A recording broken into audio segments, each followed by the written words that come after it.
الحمد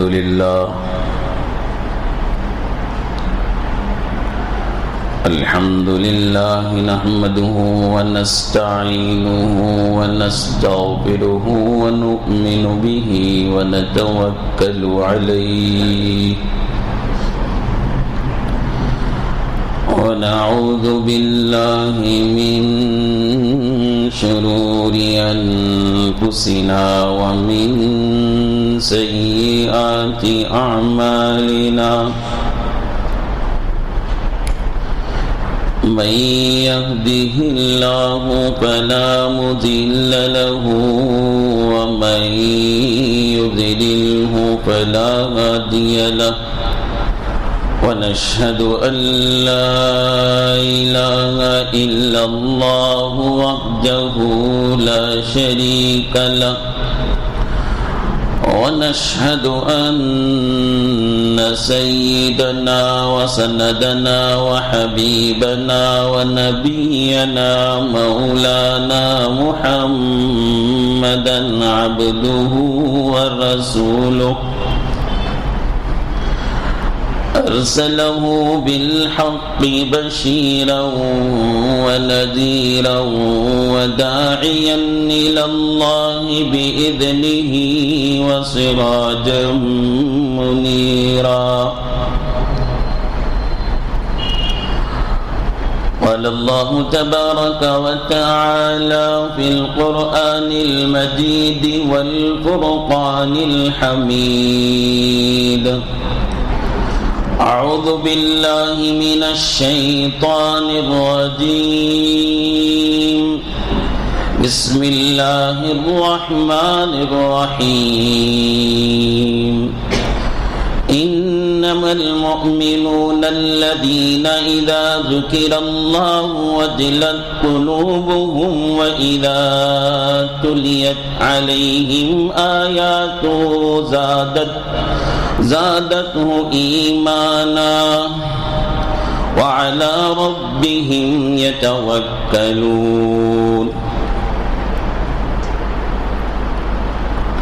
الذين يقيمون الصلاة ومما رزقناهم ينفقون أولئك هم المؤمنون حقا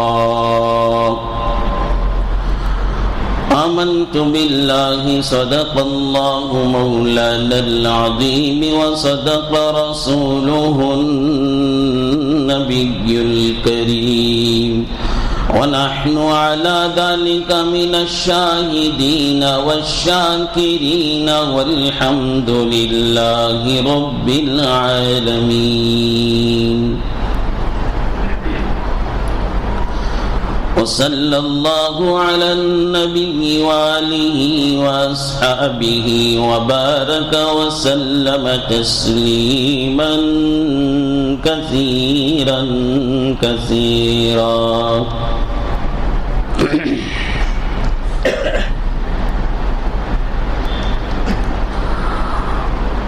قابل احترام بزرگوں، قابل قدر ملت کے نوجوان بھائیوں، عزیز دوستوں،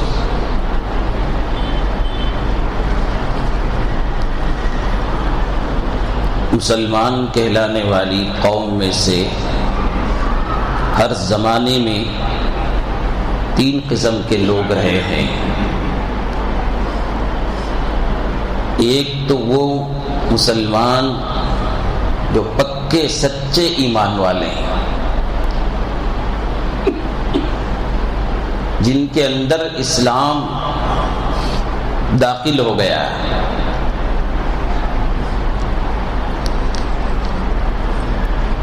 صرف وہ مسلمان نہیں بلکہ اسلام ان کے اندر داخل ہو گیا، صرف وہ اسلام میں داخل نہیں ہوئے بلکہ اسلام ان کے اندر داخل ہو گیا،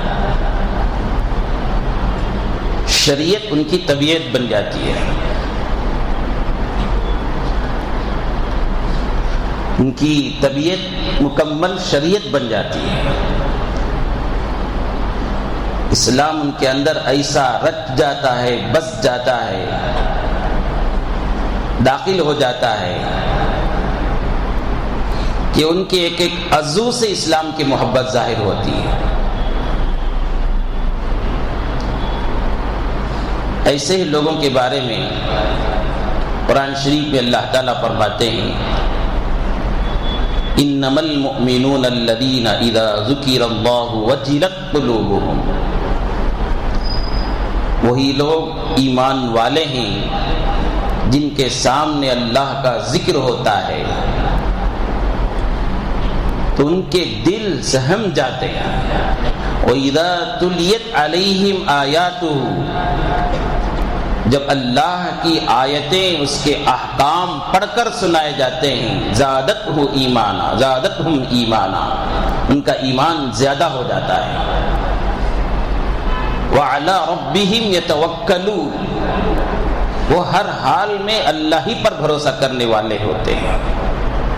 الذین یقیمون الصلاۃ، وہ نماز کو قائم کرتے ہیں.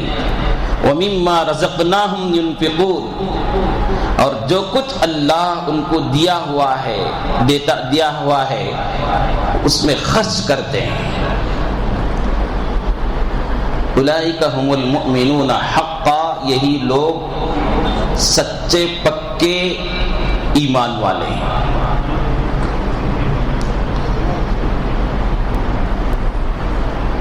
یہ ایسے ایمان والے ہیں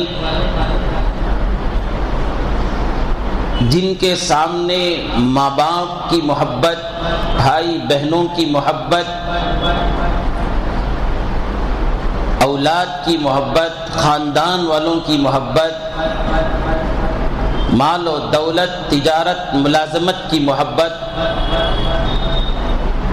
کاروبار کی محبت، جائیداد کی محبت سامنے آتی ہے اور اللہ کی محبت، اسلام کی محبت، دین کی محبت سامنے آتی ہے تو وہ اللہ، اس کے رسول اور دین کی محبت کو ترجیح دیتے ہیں.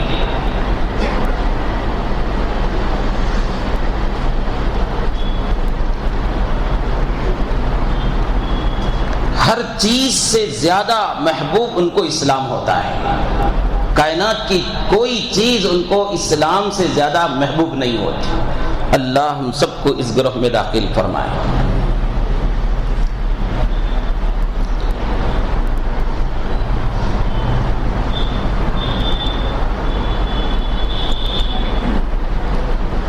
اور یہ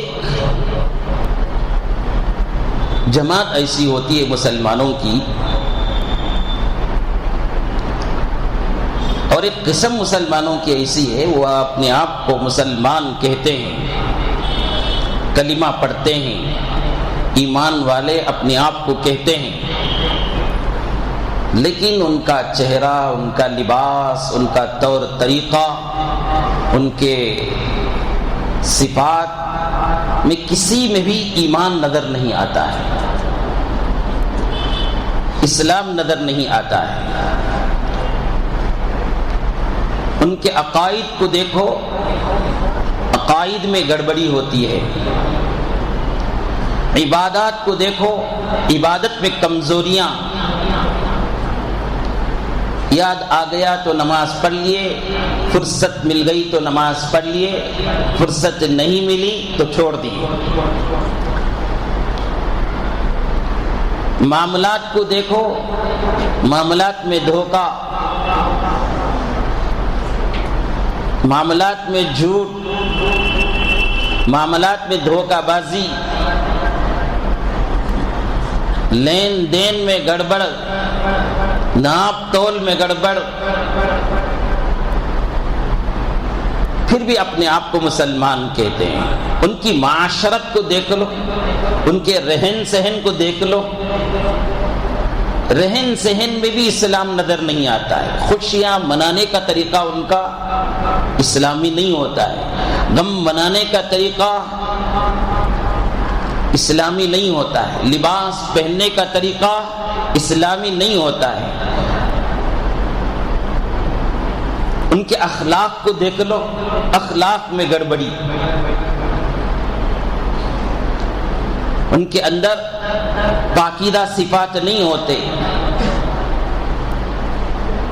خیر خواہی لوگوں کی خیر خواہی کے جذبے ان کے اندر نہیں ہوتے. بس ان کا حال تو یہ ہے، ان کے مزاج کے مطابق شریعت کی کوئی بات ہوتی ہے تو اس پر عمل کر لیتے ہیں، ان کے خواہش کے مطابق اسلام کا کوئی حکم ہوتا ہے تو اس پر عمل کر لیتے ہیں. جہاں مزاج کے خلاف، جہاں ان کی طبیعت کے خلاف، جہاں ان کے مصلحتوں کے خلاف، جہاں ان کی منفعت کے خلاف کوئی بات ہوتی ہے تو پھر وہ اسلام اور ایمان، خدا کی محبت، نبی کی محبت، قرآن کی محبت کسی کا بھی خیال نہیں کرتے.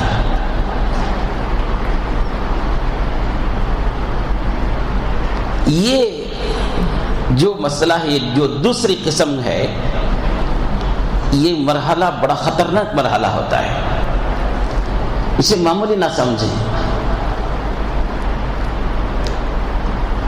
ایک تیسری قسم ہے، وہ اس سے بھی خطرناک ہے. یہ دوسری قسم جو میں آپ کے سامنے بیان کیا، یہ بھی کم کی فکر کی بات نہیں ہے، کم فکر کی بات نہیں ہے، بہت ہی خطرناک مرحلہ ہے. ایسے صفات والے مسلمان، معاف کیجئے گا، تقریباً 90% لوگ ایسے ہی ہوتے ہیں، جن کے معاملات بھی درست نہیں، جن کی معاشرت بھی درست نہیں، جن کے اخلاق بھی درست نہیں، جن کی عبادتیں بھی درست نہیں. غور کر کے دیکھ لو ہمارے اپنے حالت پر، ہمارا حال کیا ہوتا ہے. ہمیں کسی کام کے کرنے سے پہلے سب سے پہلے ہم یہ سوچتے ہیں کہ اس میں ہماری منفعت ہے یا نہیں، ہماری اس میں مصلحت ہے کہ نہیں، یہ ہمارے مزاج کے موافق ہے کہ نہیں، یہ ہم دیکھتے ہیں. شریعت کیا کہتی ہے اس سلسلے میں، اسلام کیا کہتا ہے اس سلسلے میں، قرآن کیا کہتا ہے اس سلسلے میں، ادھر طرف ان کا دھیان نہیں ہوتا ہے. اور یاد رکھیے، ایسے مزاج والے ہی، ایسی طبیعت والے ہی موقع ملنے پر اسلام کے خلاف بکواس کرتے ہوئے بھی ڈرتے نہیں، قرآن کے خلاف بولتے ہوئے گھبراتے نہیں، دین کے خلاف بولتے ہوئے ڈرتے نہیں، اسلامی شعار سے متعلق بولتے ہوئے بھی ڈرتے نہیں. جب ان کو یہ محسوس ہو میں ان چیزوں کے خلاف بولنے سے مجھے کچھ مقام ملنے والا ہے، مجھے کچھ فائدہ ملنے والا ہے، مجھے کچھ عزت ملنے والی ہے، مجھے کچھ عظمت ملنے والی ہے، تو بولنا شروع کر دیتے ہیں. ان کو ڈر نہیں ہوتا ہے، یا اللہ میں کس کے خلاف بول رہا ہوں. اذان جیسی عظمت والی بات، اذان جیسی شعار، اس کے خلاف بولتے ہوئے بھی، اس کے خلاف زبان کھولتے ہوئے بھی ڈرتے نہیں ہیں. اذان کوئی معمولی چیز نہیں ہے. میں آپ کو بتاؤں، مؤذن ایک دن میں 5 مرتبہ ساری دنیا والوں کے سامنے اللہ اکبر کے ذریعہ اللہ کی بڑائی اور کبریائی بیان کرتا ہے. اشہد ان لا الہ الا اللہ، اشہد ان لا الہ الا اللہ کے ذریعہ ساری دنیا والوں کے سامنے خدا کی توحید بیان کرتا ہے. اشہد ان محمد رسول اللہ، اشہد ان محمد رسول اللہ کے ذریعہ ساری دنیا والوں کے سامنے نبی صلی اللہ علیہ وسلم کی رسالت کے حق ہونے کو بیان کرتا ہے.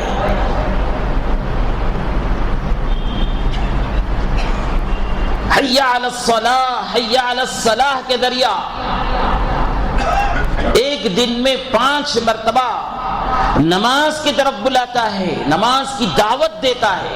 وہ لوگ جو دکانوں میں بیٹھے ہیں، وہ لوگ جو گھروں میں پڑے ہوئے ہیں، جو لوگ سڑکوں میں چل رہے ہیں، جو اپنے کاروبار میں مشغول ہیں، ان کو نماز کی یاد دہانی کرتا ہے، نماز کی دعوت دیتا ہے. حی علی الفلاح، حی علی الفلاح کے ذریعہ کامیابی کی طرف بلاتا ہے. ساری دنیا والوں کو یہ سمجھانے کی کوشش کرتا ہے کہ تم لوگ فلاں چیز میں کامیابی سمجھتے ہیں، فلاں چیز میں کامیابی سمجھتے ہیں، فلاں چیز میں کامیابی سمجھتے ہیں. آؤ اللہ کے گھر میں اللہ رب العالمین کامیابی دینے والے ہر چیز میں. تمہاری محنت اس وقت کامیاب ہوگی، تمہاری کوششیں اس وقت کامیاب ہوگی، تمہارا چلنا پھرنا دوڑنا اس وقت کامیاب ہوگا جبکہ تمہارا رب کامیابی دینا تم کو چاہتا. اگر تمہارا رب تم کو کامیابی دینا نہیں چاہتا ہے تو تمہاری محنتیں، تمہاری ریاضتیں، تمہاری مجاہدے، تمہارے دوڑ دھوپ، تمہارا ادھر سے ادھر جانا، ادھر سے ادھر آنا سب بیکار ہے. اتنی بڑی عظمت والی چیز کہ حدیث کے کتابوں میں آتا ہے، مؤذن اذان کے کلمات بلند کرتا ہے تو جہاں تک اذان کے کلمات پہنچتے ہیں وہاں تک شیطان دوڑ جاتا ہے. وہاں رہنے کی ہمت نہیں ہوتی جس جگہ پر اذان کے کلمات پہنچتے ہیں. اور نبی صلی اللہ علیہ وسلم حضرت بلال رضی اللہ عنہ کو اذان کے لیے منتخب فرمایا تھا. کس وجہ سے منتخب فرمایا تھا معلوم ہے؟ نبی صلی اللہ علیہ وسلم خود فرمایا وہ اچھی آواز والے ہیں اور بلند آواز والے ہیں. مقصد کیا تھا؟ جتنا دور ہو سکے اذان کے کلمات پہنچائیں. یہ مقصد تھا، نہیں تو کسی بھی بول سکتے تھے. حضرت بلال کی آواز بلند تھی، دور تک پہنچنے والے تھی، تو نبی صلی اللہ علیہ وسلم نے اذان کے لیے حضرت بلال کو منتخب فرمایا.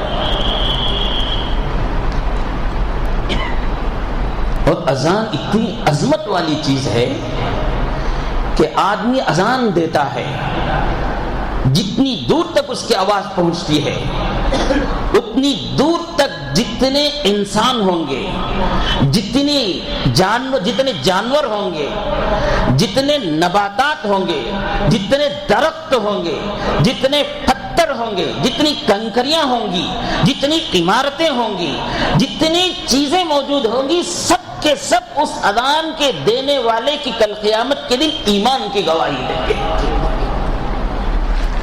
اتنی بڑی عظمت والی چیز ہے. ذرا سوچو، جس کے اندر ایمان پکا ہے، جس کے اندر اللہ پر یقین کامل ہے، کیا وہ کسی قسم کا آرڈر نافذ کر سکتا ہے اذان کے خلاف؟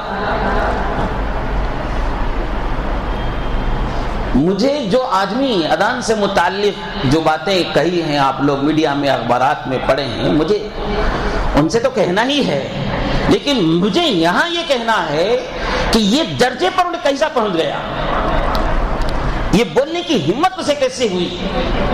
آپ نے غور کیا؟ یہی معمولی چیزیں جو میرے اندر تمہارے اندر ہے نا، مزاج کے موافق ہے تو عمل کر لیے، مزاج کے خلاف ہے تو چھوڑ دیا.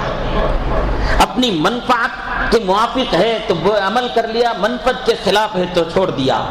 جہاں فائدہ دکھا اس پر عمل کر لیا، جہاں فائدہ نہیں دکھا چھوڑ دیا. یہ جو صفت ہے نا میرے اندر بھی ہے اور آپ کے اندر بھی ہے. توبہ کیجئے اس سے، توبہ کیجئے اس سے. ہم جب بھی کبھی کوئی آدمی اسلام کے خلاف بھونکتا ہے، قرآن کے خلاف چیختا ہے، نبی صلی اللہ علیہ وسلم کے خلاف آوازیں بلند کرتا ہے، تو پہلے ہم کو یہ دیکھنا ہے کہیں وہ صفت میرے اندر تو نہیں ہے، وہ حالات میری تو ایسے نہیں ہے تو خدا کا شکر ادا کرے. ہے ذرہ برابر بھی، 100% میں سے 1% بھی، 1% کا 100واں حصہ بھی اگر ہمارے اندر ہے تو پہلے اس کی طرف توجہ دیں. کیونکہ حال یہ ہوتا ہے کہ یہ جو معمولی آدمی لوگ ہوتے ہیں نا، جب وہ لوگ اس مقام میں پہنچتے ہیں، جب وہ لوگ اس درجے پر پہنچتے ہیں، وہ لوگ جب ان عہدوں پر پہنچتے ہیں تو ان کا بھی یہی حال ہو جاتا ہے. پہنچنے کے بعد جب ان کو محسوس ہوتا ہے اس طرح کی چاپلوسی کرنے سے، اس طرح کے باتیں کرنے سے، اس طرح مسلمان ہو کر بھی مسلمان کے شعار، مسلمان کے احکامات اسلام کے احکامات سے متعلق میں کچھ بات کروں گا تو میرا پاور بڑھے گا، میری عزت بڑھے گی، میرا مقام بڑھے گا. جب ان کو یہ محسوس ہونے لگتا ہے تو آسانی کے ساتھ کہتے ہیں. یہ کہنے والے کون ہوتے ہیں؟ جب ان کو عہدہ نہیں ملا رہتا نا، مقام نہیں ملا ہوتا نا، وہ لوگ ایسے ہی صفت والے ہوتے ہیں. کیسے صفت والے؟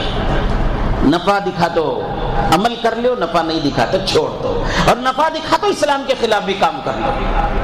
کیا کرتا ہے ناپ تول میں کمی کرنے والا؟ ناپ تول میں کمی کرنے والا کیا کرتا ہے؟ کیا اسے معلوم نہیں ہے؟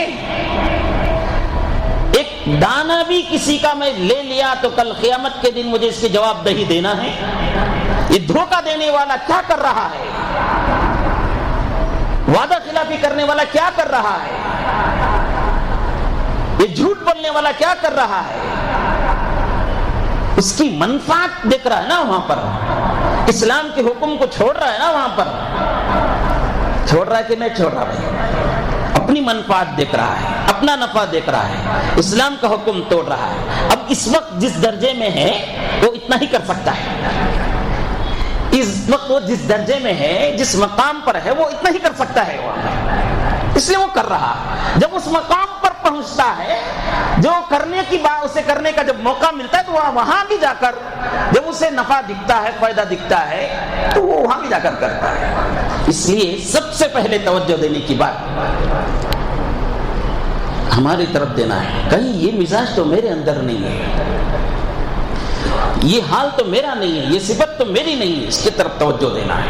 اگر ہے کہ ہمارے سامنے اسلام کی بات آتی ہے، اللہ کی بات آتی ہے، نبی کی بات آتی ہے، قرآن کی بات آتی ہے، حدیث کی بات آتی ہے، اور ہمارے منفعت کی بات آتی ہے، تو ہم کیا کرتے ہیں، ہمارا طریقہ کیا ہے، اس پر ہم دیکھنا ہے.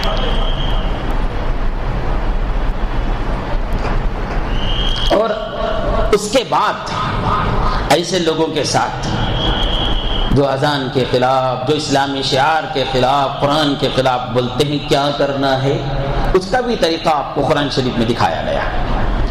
یقولون لئن رجعنا الى المدینۃ لیخرجن الاعز منها الاذل.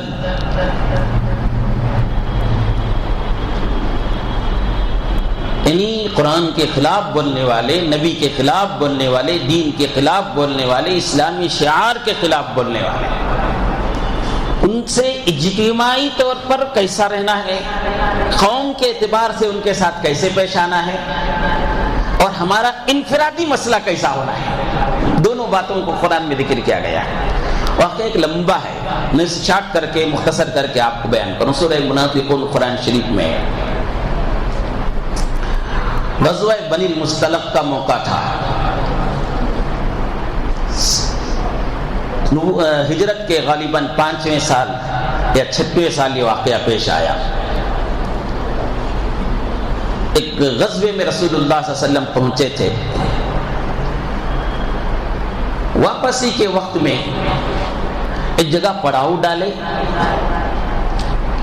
وہاں ایک چھوٹے سے مسئلے میں حضرات صحابہ جو انصار تھے، یعنی مدینے والے، اور حضرات صحابہ جو مہاجر تھے، جو مکے سے ہجرت کر کے آئے تھے، ایک چھوٹے سے مسئلے میں آپس میں نا اتفاقی ہو گئی، ذرا جھگڑا ہو گیا پانی لینے دینے کے مسئلے میں. وہ بھی انسان تھے نا، وہ بھی انسان تھے، کبھی کبھی ان سے بھی لغزشیں ہوتی تھی. ان میں بھی ہمارے میں فرق اتنا ہے، وہ لغزش ہو جاتی تو اس لغزش کے بعد اس میں وہ قائم نہیں رہتے تھے. جب ان کو معلوم ہو جاتی یہ بات کہ ہم غلطی میں ہیں، ہم گناہ میں ہیں، تو فوراً توبہ کرتے، فوراً استغفار کرتے. آپ کو حدیث کے کتابوں میں ملے گی یہ بات. جب معلوم ہوا یہ زنا کا گناہ ہے اور اللہ کے نزدیک اتنی اس کی سخت ترین سزا ہے، تو وہ جس سے ہوا وہ خود نبی صلی اللہ علیہ وسلم کی خدمت میں آ کر حاضر ہوا اور رو دھو کر کہا کہ مجھ پر کوڑے برسائے جائیں، مجھے سنسار کیا جائے. ایک صحابی سے چھوٹی سی غلط میں نے یوں ہی کہہ دیا، ایک غلطی ہو گئی کہ وہ ایک اجنبی عورت سے چمہ لے لیے. جب ان کو محسوس ہوا یہ غلطی ہے تو نبی صلی اللہ علیہ وسلم کی خدمت میں آ گئے، یا رسول اللہ اس کی سزا کیا ہے، مجھے نافذ کیجئے مجھ پر. اسی وجہ سے اللہ رب العالمین نے ان سے کہا وَقُلْ لَوْ وَعَدَ اللَّهُ الْحُسْنَى، ہم صحابہ میں سے جو فتح مکے سے پہلے مسلمان ہوئے ان کو، اور فتح مکے کے بعد جو مسلمان ہوئے سب کو بھی بھلائی کا وعدہ کرتے ہیں، وَكُلًّا وَعَدَ اللَّهُ الْحُسْنَىٰ۔ تو ان کا مسئلہ یہ تھا کہ غلطی ہوتی، لغزش ہوتی تو فوراً توبہ کرتے، استغفار کرتے، روتے دھوتے، اللہ کو منانے کی کوشش کرتے۔ ہم میں سے اکثروں کا حال یہ ہے کہ ہم کو معلوم ہوتا ہے یہ غلطی ہے، یہ گناہ ہے، اس کے باوجود اس میں اڑے رہتے ہیں، اس میں لگے رہتے ہیں، اسی لذت ایسے محسوس ہوتی ہے کہ اب اللہ کا ڈر بھی وہاں پر ہمیں نہیں ہوتا، خوف نہیں ہوتا۔ یہ فرق ہے ہمارے میں اور صحابہ میں۔ اللہ رب العالمین ہم میں سے ہر ایک کو صحابہ جیسا ایمان نصیب فرمائے، صحابہ جیسا خدا کا خوف دل میں پیدا فرمائے۔ تو ایک چھوٹی سی لغزش ہو گئی تھی جس کی وجہ سے جھگڑے ہو گئے۔ تفسیر کے کتابوں میں لکھا ہے کہ حال یہ تھا کہ تلواریں نکل سکتی تھی اس چھوٹے سے مسئلے کے بارے میں، اور شیطان تو طاق میں رہتا ہے نا، جو جتنا زیادہ ایمان پر چلتا ہے شیطان اتنا زیادہ اس کے بارے میں منتظر رہتا ہے کوسے مسئلے میں ایسے میں لڑا کر جھگڑا کر پسلا کر ایمان سے خارج کروں، اسے فکر رہتی ہے ہمیشہ۔ اب ایک ہے آدمی بے پناہ گناہ کرتا ہے، نڈر ہو کر گناہ کرتا ہے، نڈر ہو کر دھوکہ دیتا ہے، تو شیطان اس کی طرف توجہ کم کرتا ہے کیونکہ اس کی مشین خود بخود چل رہی ہے، تو میں اس کے پیچھے کیوں پڑے رہوں، یہ خود بخود کر رہا ہے، اسے ہمیں بیٹری چارج کرنے کی ضرورت نہیں۔ اور جو لوگ تقوی والے ہیں، پرہیزگار ہیں، نمازی ہیں، دیندار ہیں، ایمان نے کامل والے ہیں، ان کے بارے میں بڑا منتظر رہتا ہے۔ ذرا کوئی مسئلہ ملا تو ان کو بڑا بنا کر پیش کریں اور اسے کیسے بھی اسے ورغلا کر، اسے پریشان کر کے، اسے یہ کر کے، اسے وہ کر کے اسلام کے دائرے سے نکالے باہر، یا کم از کم خدا کا نافرمان بنائے، اس کی فکر رہتی ہے۔ اسی وجہ سے ہم کو کبھی دکھتا ہے یہ کہ ایک آدمی ہے گناہ پر گناہ کر رہا ہے، سود پر سود کھا رہا ہے، رشوتوں پر رشوتیں کھا رہا ہے، حرام کا مال کما کر حاصل کر کے بڑے بڑے بلڈنگیں بن رہا ہے، بنگلے بن رہا ہے، اسے کوئی مسئلہ ہی نہیں ہے اس کے ساتھ، اور ایک ایمان والا ہے، سچا پکا مومن ہے، اسے چھوٹی سی لغزش ہوتی ہے تو بڑی بڑی سزا مل جاتی ہے، چھوٹی سی غلطی کرتا ہے تو بڑی بڑی ذلتیں اسے اٹھانی پڑتی ہے۔ کیوں ایسا یوں کہ اس کے پیچھے شیطان ذرا کم پڑ کر ہے، ہمارے پیچھے ذرا زیادہ پڑ کر ہے۔ تو بہرحال حضرات صحابہ سے چھوٹی سی بات کی وجہ سے جھگڑے ہو گئے تھے۔ غریب تھا کہ انصار صحابہ میں مہاجر صحابہ میں بڑا جھگڑا ہو جاتا تھا، اور جھگڑا کی تفصیل میں جاؤں گا تو بہت کافی وقت لگ جائے گا، اس لیے میں یہاں پر اختصار کرتا ہوں۔ رسول اللہ صلی اللہ علیہ وسلم کی اس کی خبر ہوئی تو رسول اللہ صلی اللہ علیہ وسلم فوراً آئے اور بہت ہی حکیمانہ خطبہ دیا اور بہت ہی حکیمانہ نصیحت فرما کر دونوں میں میل ملاپ کرا دیے، اور وہ جو تلواریں نکلی تھی پھر میان کے اندر چلے گئی، وہ نفرتیں جو پیدا ہوئی تھی پھر محبتوں سے بدل گئی۔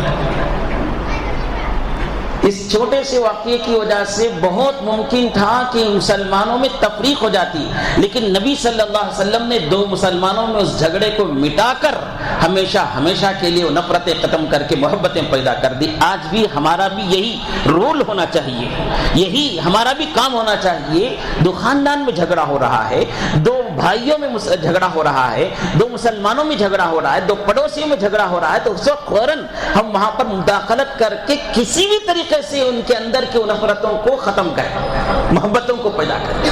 وہاں پر یہ نہیں دیکھ رہے ہیں اس کے ساتھ ہو گئے تو ذرا ہم زیادہ پیدا ہوگا، اس کے ساتھ ہوگا تو ہاں زیادہ پیدا ہوگا، یہ نہ دیکھیں۔ یہ شیطان کا کام ہے، یہ ابلیس کا کام ہے، اپنے منفعت کو دیکھ کر جھگڑانا، لڑائی کرانا۔ تو بہرحال وہ واقعہ ختم ہو گیا۔ اس کے بعد عبداللہ بن ابی سلول، یہ منافقین کا سردار تھا، ظاہر اعتبار سے مسلمان، اندر سے اسلام کی نفرتیں دل میں بھری تھی۔ یہ تیسری قسم ہے۔ کون سی؟ مسلمانوں کی تیسری قسم کیا ہے؟ ظاہری اعتبار سے نام بھی مسلمانوں جیسا، ظاہری اعتبار سے مسجدوں کو بھی آنا، ظاہری اعتبار سے کلمہ بھی پڑھنا، ظاہری اعتبار سے لباس بھی اسلام مسلمانوں جیسا پہننا، لیکن اندر دل کے اندر جو ہے کفر بھرا ہوا، اسلام کے خلاف نفرتیں بھری ہوئی ہوتی ہیں، اور ایسے ہی لوگ جو ہے نڈر ہو کر جری ہو کر قرآن کے خلاف بولتے ہیں، نبی کے خلاف بولتے ہیں۔ پہلی قسم میں، دوسری قسم میں اس میں فرق یہ ہے کہ وہ منفعت کو دیکھتے ہیں، منفعت کو دیکھ کر نفع دکھا تو دوسری قسم والے بھی کیا کرتے ہیں، اسلام کے خلاف بھوکنا شروع کرتے ہیں۔ یہ تیسری قسم جو ہے نا، ان کی منفعت بھی نہیں دیکھتے، ہو ان کو اندر کفر بھرا ہوا ہے، ان کو اسلام کے اندر نفرتیں بھری ہوئی ہیں، ان کو محمد رسول اللہ کی دشمنی بھری ہوئی ہے، کسی مصلحت کی بنا پر وہ ظاہری اعتبار سے مسلمان ہوئے رہتے ہیں۔ اس کی بنیاد عبداللہ بن ابی سلول نے نبی صلی اللہ علیہ وسلم کے زمانے میں ہی ڈالا تھا، یہ منافق ہے۔ تو اسے پہنچی بات، تو اسے جملہ کہا، قرآن نے اسے ریکارڈ کر دیا، یقولون لئن رجعنا الى المدینۃ لیخرجن الاعز منها الاذل۔ اس نے کہا مدینے والوں سے، مکے سے یہ بے یار و مددگار آئے تھے، بے سہارا آئے تھے، فقیری کی حالت میں آئے تھے، تم نے ان کو کھلا پلا کر اتنا موٹا کر دیا، اتنا طاقتور کر دیا، آج وہ تمہارے خلاف بولنے لگے، تمہارے خلاف تلواریں اٹھانے لگے۔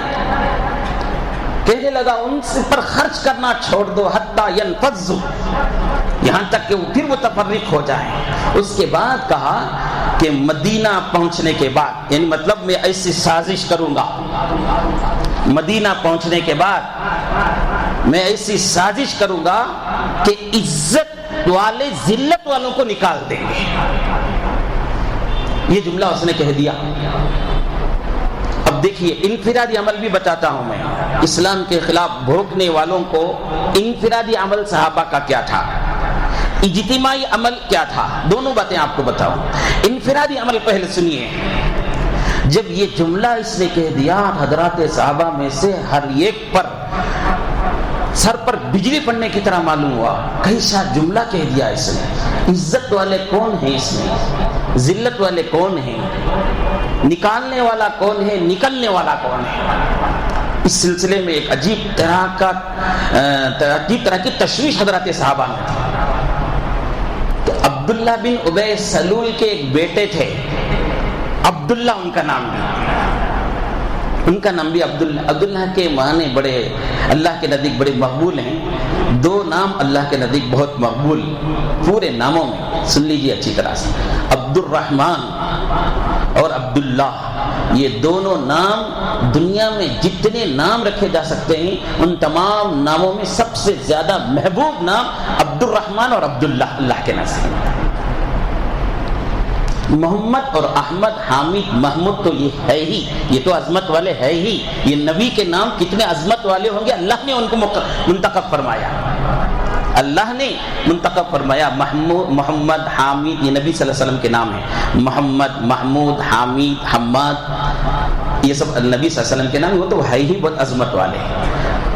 تو بہرحال اس وجہ سے سب کے اکثر نام وہاں پر محمد ملیں گے عرب صحابہ کے ناموں میں، یا عبداللہ، عبد الرحمن ملیں گے۔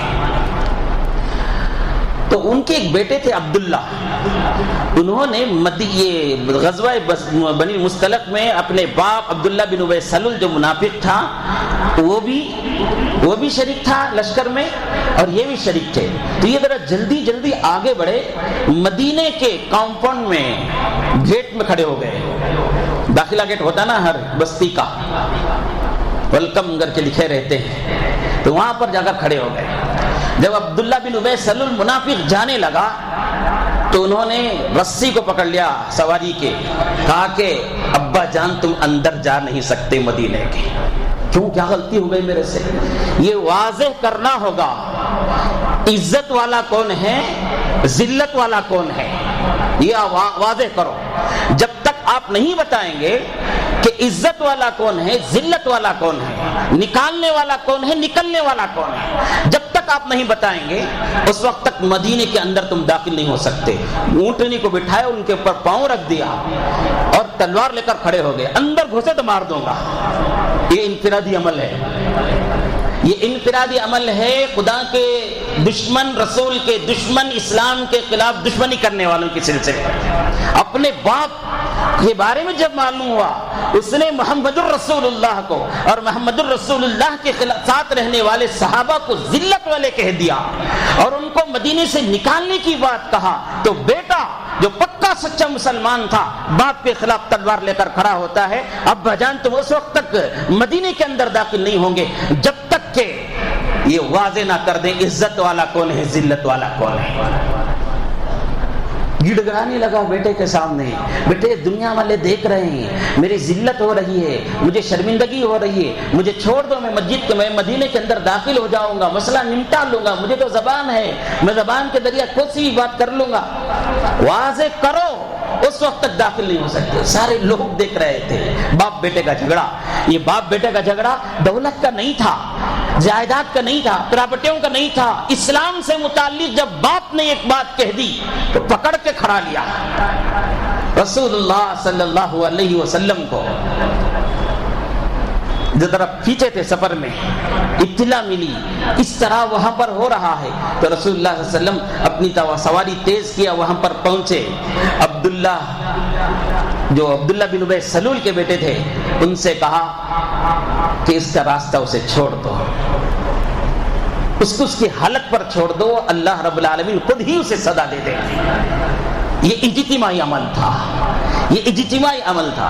آج بھی یہ قرآن سے متعلق جو بھوکا ہے بھوکنے والے نے کتے کی طرح 26 آیتوں کے سلسلے میں ہم اس کا چرچا کر کر کے اسے اتنا پاپولر کر رہے ہیں، اس کی شناخت اتنی کرا رہے ہیں، اتنی تشہیر کرا رہے ہیں کہ اس کا مقصد اسے حاصل ہو رہا ہے۔ اس کا مقصد کیا ہے کہ مسلمان میں اس طرح کہوں گا تو لوگ احتجاج کریں گے، لوگ آندولن نکالیں گے، لوگ اس کے خلاف آوازیں بلند کریں گے۔ اب وہ احتجاج جب ہونے لگے گا، لوگ جب اس کی آواز کرنے لگے گے تو وہ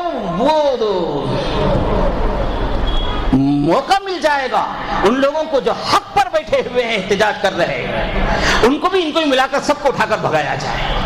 ایک موقع مل جائے گا، ایک مقصد ہے اس کا، اور حقیقی مقصد اس کا یہی ہے۔ نہ اسے قرآن معلوم ہے، نہ اس کی قرآن کی تلاوت اس نے کیا ہوگا، نہ انہیں قرآن کو سمجھا ہوگا، بس کسی طاقت نے اسے ابھارا تو وہ ابھر گیا اس سلسلے میں، اور ہمیشہ وہ اسلام کے خلاف بولتا رہا۔ اس کا مقصد یہ اجتماعی عمل رسول اللہ صلی اللہ علیہ وسلم کا کیا تھا کہ وہ رسول اللہ کے خلاف کہا تھا، صحابہ کے خلاف کہا تھا کہ ہم مدینے سے نکالیں گے، اور ایک جملہ بھی اس نے کہا تھا مجھے بولنے کے لیے ہمت نہیں ہوتی، وہ تاریخ کی کتاب منقول ہے، مجھے کہنے کی ہمت نہیں ہے وہ صحابہ اور رسول اللہ کے سلسلے میں۔ تو اتنا بڑا جملہ کہنے کے باوجود رسول اللہ نے ان سے کہہ دیا اس کا راستہ اسے چھوڑ دو، وہ اپنے خود اپنا انجام کو پہنچ جائے گا۔ ہم کو بھی اجتماعی طور پر یہی طریقہ ہونا چاہیے۔ انفرادی ہمارا الگ ہے، ہمارا انفرادی عمل الگ ہونا چاہیے کہ ہمارے جذبات الگ ہیں، لیکن اجتماعی طور پر اس کا رسول اللہ صلی اللہ علیہ وسلم نے اس کے ساتھ جو کام کیا وہی۔ اور انفرادی عمل ہمارا کیا ہونا چاہیے؟ 26 آیتوں کے سلسلے میں انہیں بکواس کی ہے۔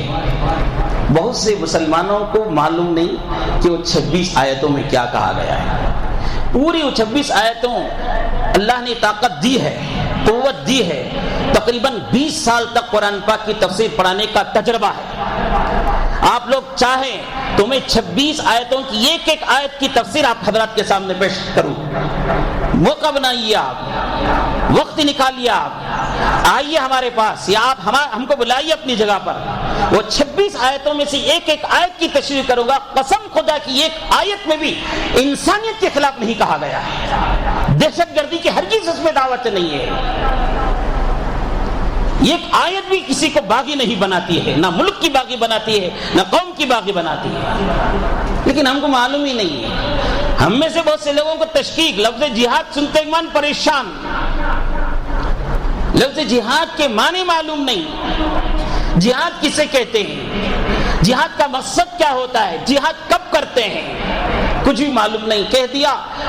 ہم لوگ اندر سے بہت سے لوگ تشویش میں مبتلا رہتے ہیں، کیا صحیح ہے کیا؟ انہیں بولے اصل وہ آیتیں میں کیا کہا گیا ہے؟ میرے عزیز بزرگوں، آپ کو چاہیے کہ وہ قرآن کی آیتیں پڑھیں، سمجھیں، اور دشمن جب آپ کو پوچھے گا یا دشمن کی باتوں سے متاثر ہو کر تمہارے کالج میں پڑھنے والے تم سے پوچھو گے، تمہارے بزنس پارٹنر تم سے پوچھو گے، تو آپ کو چاہیے کہ اس کا جواب آپ کے پاس ہو۔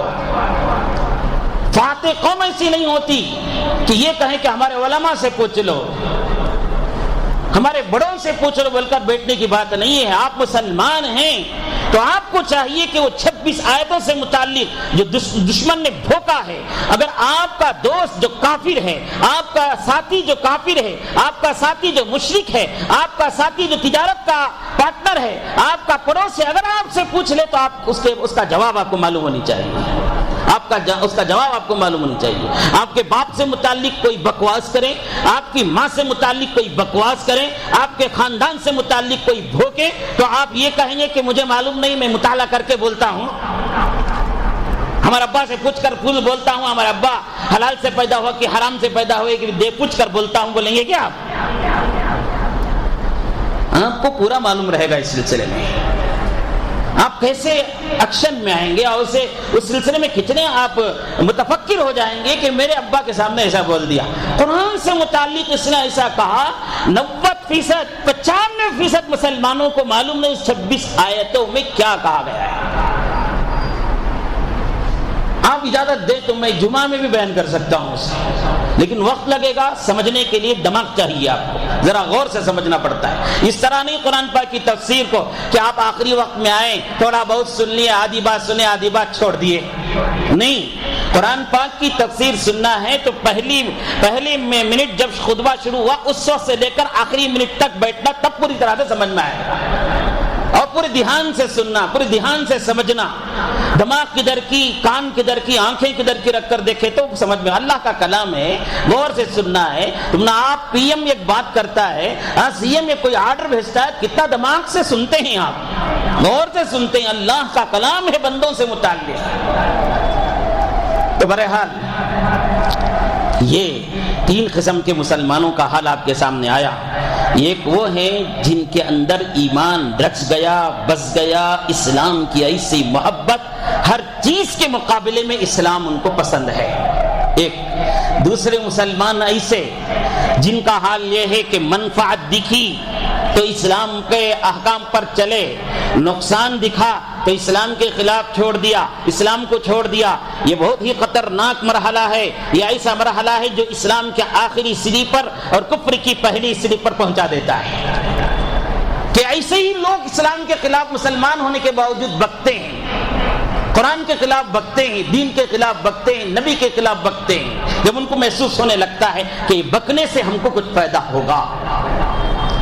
اگر تیسری صفت، تیسرے قسم کے مسلمان وہ جو ظاہری اعتبار سے صرف نام مسلمانوں کا، اندر سے اسلام کے خلاف بغاوت ان کی دلوں میں بھرے ہوئے ہیں، دشمنی بھری ہوئی ہے۔ آپ بھی میں بھی سوچیں یہ 3 قسموں میں سے کون سی قسم کے مسلمان ہیں ہم۔ دوسرے کے بارے میں مت سوچیے وہ ایسا ہے، یہ ایسا ہے، ہم کو جائز نہیں ہے کہ ہم دوسرے کے بارے میں جائزہ لیں، ہم کو جائز نہیں ہے، اچھی طرح سے بولتا ہوں سن لیجئے، ہم کو یہ جائز نہیں ہے کہ ہم کسی کے بارے میں تبصرہ کریں، وہ آدمی ایسا مسلمان، یہ آدمی ایسا مسلمان، یہ ایسا ہے ویسا ہے کر کے جائزہ کر لینے کی ہم کو اجازت نہیں، ہم اپنا جائزہ لیں گے۔